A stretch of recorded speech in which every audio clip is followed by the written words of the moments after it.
Bro Padu nak tanya seorang-seorang apa kereta impian yang diorang nak target. Jom kita tanya sama-sama. Start tanya customer dulu. Okay, awal. Apa kereta impian kau?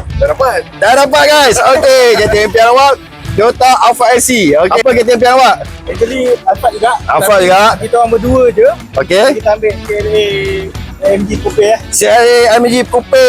Okay guys. Okay, jom. Haji, kereta impian awak Haji? Alphard SC. Alphard SC guys. Wow. Okay. Fully loaded tak? Fully. Lebih lagi mana? Ikut kita punya ikon. Alhamdulillah. Okay, jom. Saya nak beli F90 M5. F90 M5. Kena pre-order guys. Okay. Dapat Aston Martin cash money. Stay Martin cash money. Line clear. Alright, padu. Kita impian Lamborghini Urus. Lamborghini Urus. Capsule lah. Ambil capsule lah brother. Baru laju.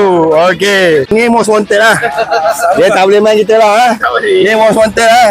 Okay, bos jangan main bos. Kereta impian bos apa bos? Ini kami sama bang. Tak boleh terima tak? Tak boleh terima? Okay. Ambil Urus tak apa, saya ambil Wrangler lah. Halo, okay lah. Kita bagi bos lah.